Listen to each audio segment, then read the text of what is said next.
What's up, y'all? I just got done watching the Nintendo Live. Great games. Great games, by the way. Mario Kart looks fantastic. Donkey Kong looks fun. The new From Software game looks fantastic. However, I'm reacting to this video that's about the prices. It's all over the internet today. So let's take a look at this video and let's just dive into it. So Nintendo recently streamed their Switch 2 Direct, Yeah. where they showed off a bunch of games and they shared information about the Nintendo Switch 2.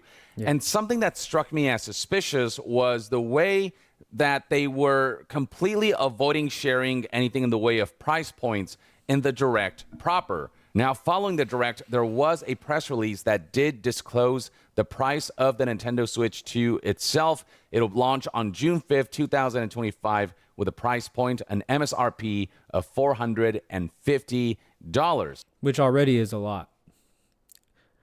I mean, Nintendo Switch 1 was only $400 from what I remember. I mean, even right now we have the light version, the cheaper version, the one with the non-detachable Joy-Cons that is really cheap. So I'm not sure what. I mean, from the tech specs, 120 frames per second.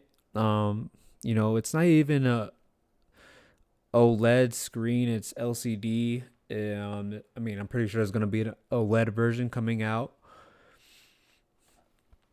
But already $450 just base, no games. You still got to pay online. You still got to buy the games. And I'm pretty sure, this is the launch titles are not that fantastic.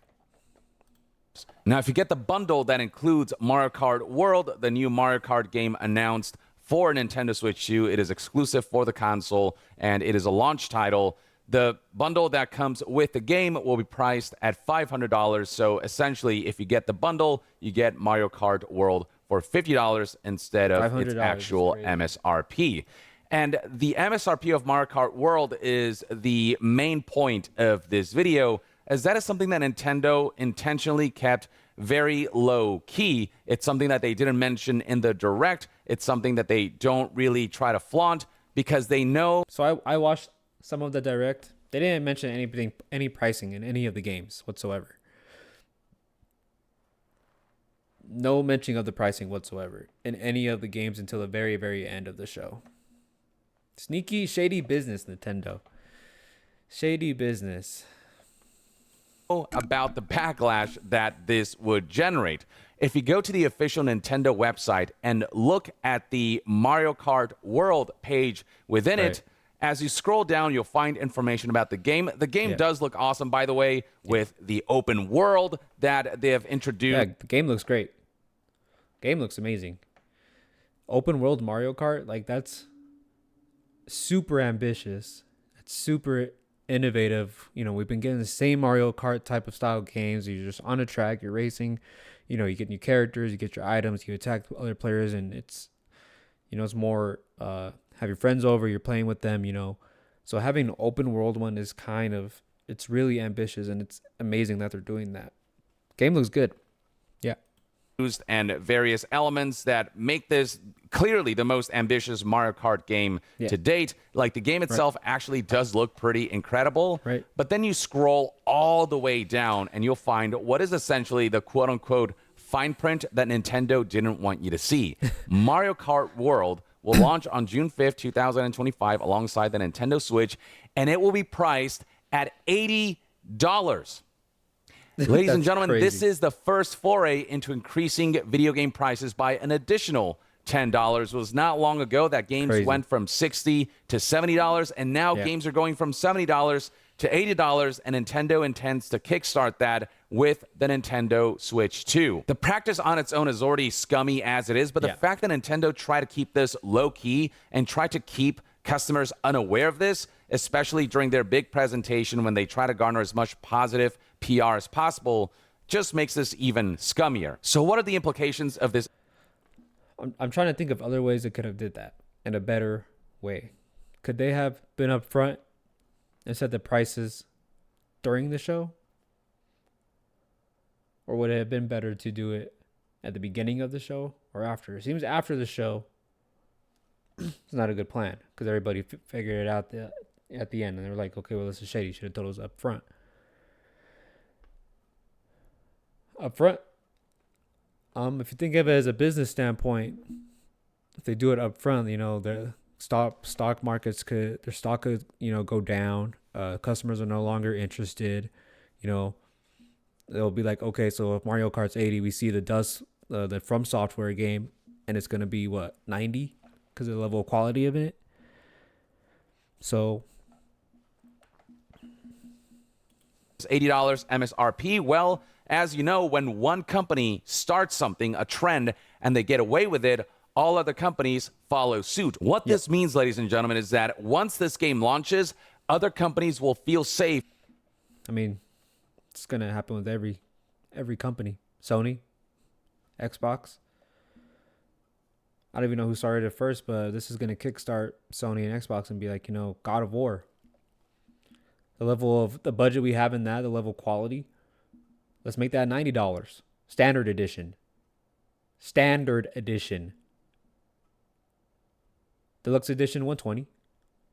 And you get an additional costume, 3-day early access. I mean, get the fuck out of here, bro. Get the fuck out of here. And releasing their games for $80. And they'll say, well, games are expensive to make, and so we need to increase the prices. But as I've said in past videos, games have already increased in price just in really sneaky ways through the implementation of monetization tactics like microtransactions, loot boxes, battle passes, the various editions. Yeah, games have gotten more expensive. I made the decision of buying Starfield at $100 for early access. That was the last thing I've ever did. I'm never buying a game like that ever again. Haven't done that whatsoever. I'd rather get the subscriptions like Ubisoft to play Assassin's Creed and stuff like that. $17 a month. That's when I have to pay $70. But including all these cosmetic items, battle passes, you're essentially paying a lot more than what you originally intended to pay. I mean, we're all victims of that. I have a lot of skins in Marvel Rivals. I mean, it's free to play, but I have a lot of skins in COD. So that paywall content, games have become more expensive for consumers. Now, you do have those more single-player games or games with online features that are not live services that do not have monetization elements. But even then, to increase the price from $70 to $80 shortly after the price was increased from $60 to $70, right, it's just something that I guarantee you the gaming community will not find acceptable. But everybody's already complaining about it. Everybody's already mad about it. Not complaining. I mean, I'm right there with everybody. It's steep. I'm not paying. The physical copies are $90. I'm pretty sure you'll go into this, but the physical copies of the games are $90. At least Mario Kart, right? I'm not paying fucking $90 for a standard edition Mario Kart. Standard edition, $90. Bro, you don't even get, it's a standard edition plus tax.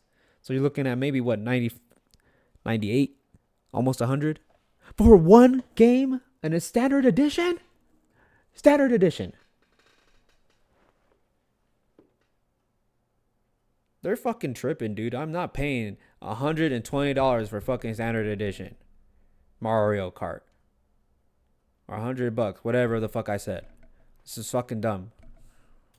It will become the new normal because Mario Kart is just such a big IP that people will buy this game. It'll ultimately still sell gangbusters, and seeing the success of an $80 price game kind of achieve that, the kind of sales numbers that it will, right, it'll encourage other companies to follow suit. And so Nintendo is kickstarting this trend where games will essentially become more expensive. And during the current economic landscape, I mean, this couldn't come at a worse time. I mean, here in America, if wages kept up with inflation, it'd be one thing, but that's just not been the case.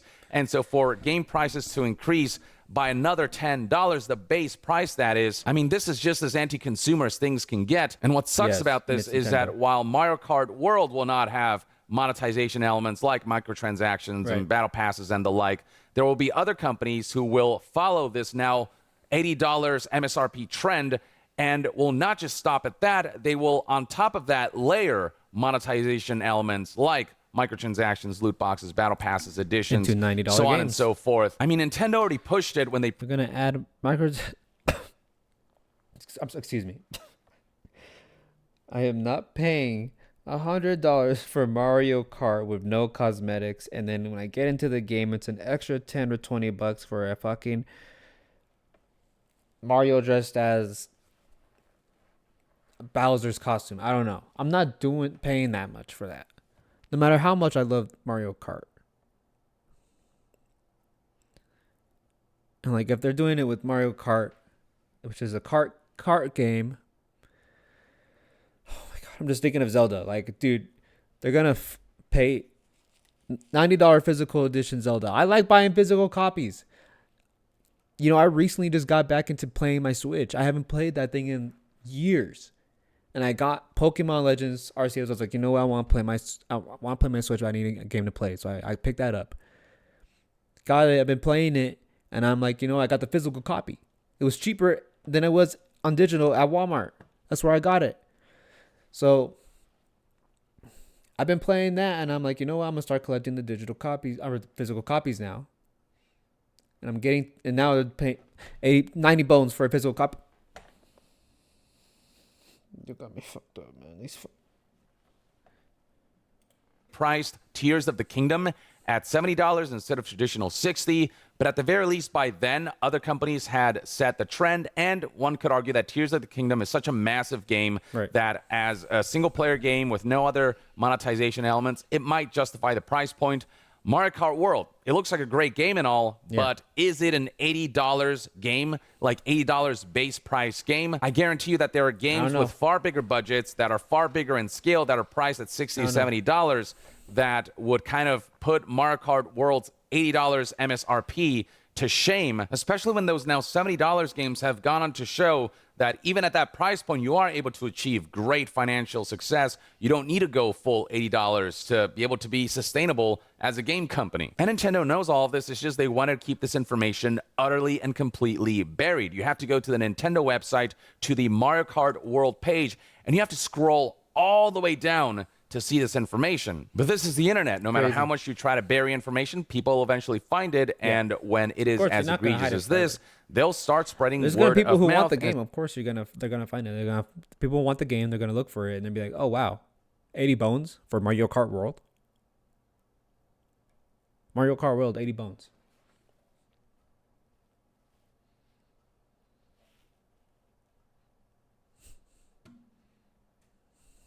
It appears Nintendo is raising the prices for games.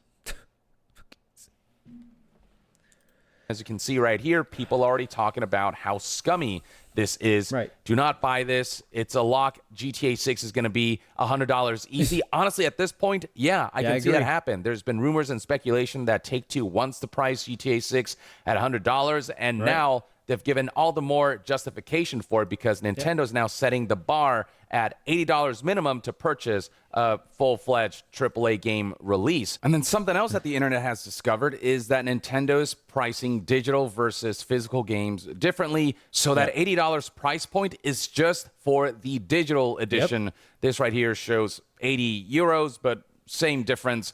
The physical version will be 90 euros. So actually, the standard now for games, especially if you want to get them physically, is $90. So now we're really encroaching that $100 base price point MSRP for video games. For a video game? $100 for a video game? Bro, that is that's food money. That's people buy video games for entertainment because they're convenient. They have a little extra cash, boom, boom, I'm about to buy a game. I got this little extra cash. I can buy a game real quick, on the quicks. But $100? And it is just something that game companies are going to run with. It is something that's going to give them a level of comfort to be able to keep pushing the boundaries of what that base price point for games can be. Now, Nintendo isn't going to price games at $80 for digital across the board. So Donkey Kong Bonanza, for example, that's going to be $70 for digital and $80 for physical. But still, that is ultimately... I want to know, like, the parameters for what is the reason for Mario Kart World having the $80 to $90 price tag, while Donkey Kong has 70. Is it because of the quality of it? The quality of the game. Is it how much development time went into the game?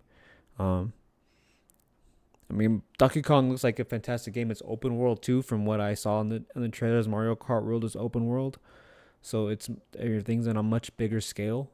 But I want to know what exactly are the rules about that. A significant price hike, especially for those like me and many others who like their games in physical form, as to not give companies full autonomy over the media that we own. Right. We like to have physical media on hand, so we know that those games can't be taken away from us should something happen to these games and the companies that publish these games and the licenses surrounding them, you name it. And so now that leads me to wonder what the cost will be for other stuff Nintendo's announced that they haven't revealed price points for. In particular, the Nintendo Switch 2 edition games. So if you own Nintendo Switch 1 versions of Nintendo Switch 2 edition games, this is what I want to know. You are able to upgrade, but what you need to do is purchase upgrade packs. And you can see right here that there are no details as to what the price points will be. So these are the upgrade packs that were mentioned in the Nintendo. Grubby. They're not telling you the price right up front. The console comes out 2-3 months. That's right? 2 or 3 months, yeah. Nintendo Direct. We were hoping for a situation where Switch 2 would run Switch 1 games better, but what Nintendo's trying to do is monetize that aspect. And while there's some games like Mario Party, Jamboree, and Kirby and the Forgotten Land that are adding significant new content that might make it worth the hopefully cheap price point that will be when it comes to upgrading the games from Switch 1 to Switch 2. Other games like Breath of the Wild and Tears of the Kingdom, they're essentially just getting graphics and faster frame rate update and faster loading times and HDR support. All things that should be absolutely free. The one additional thing they're adding is like support for the Zelda Notes game-specific service via Nintendo Switch app. But that by itself should not be worth the upgrade price point. This kind of update where it's just graphical and about performance and technical elements, that should be 100% free. There's no new additional content that's being added to these games. And so many would argue that any kind of price point for upgrading these games graphically and performance-wise to be played on Switch 2 is just not justified. And I say that I hope it's cheap because after this move to kind of make $80 the baseline for games, for AAA game releases, for major game releases, I fear for what the price point for these upgrades will be, what the upgrade packs will actually cost. I would hope that at most they'll be $10, but I would not be surprised if Nintendo had the audacity to price them at $20 or I don't know. It's just, you never know with Nintendo. But this is one element. While I, did enjoy what they presented in the Nintendo Switch 2 Direct, the games look... What they presented was amazing. It was fantastic. All the games look great. From software... exclusive on the Switch 2. That's amazing. Like, I hate to be that guy, but I will be that. I love From Software so much that I will get that game, and I will get the Switch 2 just for that game. But does that mean I'm getting Switch 2 launch day? Maybe not. 450, and there really isn't much launch titles. And if I want to upgrade my Switch 1 games to Switch 2, we don't know how much that is. And if it's above 20, maybe even above. If it's above 20, I'm not doing it. I'm not doing it. So I don't know. What are you guys gonna do about it? How do you guys feel about this? Looked really awesome. The hardware breakdown was really solid, and I'm excited for the Switch 2. What we're seeing here with Mario Kart 8 and the $80 MSRP is something that you need to be aware of, and hopefully something that people can speak out about enough where companies will start changing their minds or will fear that pricing things at $80 and beyond will be a risk. Because the only way that would be a risk is if people don't buy them. But people are going to buy it. People are going to buy GTA. All the streamers are going to play it. Everybody's going to be talking about it. So they're going to buy it. Mario Kart, everybody's going to be talking about it. They're going to buy it. It's going to be the new norm, the new precedent. I won't be surprised if From Software starts doing this. I won't be surprised if Sony, just says, Last of Us Part 3 is $100 standard edition. The Last of Us Part 3 special edition is going to be $150. I won't be surprised if, this is the new norm. Because it's been hinted at for a while now. I've always wondered, since the jump from 60 to 70, when are we going to get the next jump? And that's always been my fear with the games. And now Nintendo's the one that kickstarted it with Mario Kart World. Not even a Zelda game. Not even not even the From Software game. Mario Kart World. I understand how big Mario Kart is, but nigga, no one played that. That is not what sells the console. Mario Kart World becomes a success at $80, then this will absolutely become the new norm. And with physical games now being $90, I do believe that this will just accelerate the goal of making games $100 at base. And so I guess what I'm trying to say is get ready to spend significantly more money on the Nintendo Switch 2 than you did on the Switch 1. And then beyond that, once this $80 MSRP picks up traction, $80 and beyond, expect to be just spending a lot more money on video games in general, and expect that to be later. Cutting back. If that happens, I'm cutting back, and I'm not buying. Like I said, I'd do the cheapest route. Assassin's Creed, a good example, Assassin's Creed Shadows. 70 or 660 bucks on Steam and on Ubisoft, whatever their app is. I subscribed for Ubisoft Plus for 1 month. So I can beat that game in 1 month for $16, and I was able to beat it in that month, and I canceled the subscription. $17 just to play that game. I'm not going to pay $70 to buy it. Anyways. It's fucking... Layered on top of all of the other monetization elements that already make games more expensive than they once used to be. Don't expect companies to scale back on monetization elements because the MSRP has gone up. Monetization is going to be the same. It's going to be the same. Call of Duty's charging $40 bundles. I mean, it's just going to be the same. Call of Duty's going to say, hey, Black Ops 8, $90, $100. Cosmetic, 40 bones. You're paying 140 bones for 2 skins. The game. They just want more avenues to make more money from customers, extract more money from their wallets so they can present to investors greater financial results. And that's just ultimately the goal. Right. $80 for Mario Kart World is just that I was not expecting. I was not expecting Nintendo to be the one to kickstart the $80 baseline price point for video game MSRPs. But here we are. Yep. And you should be aware of this. And that, ladies and gentlemen, is one man's... Yeah, it's gonna happen.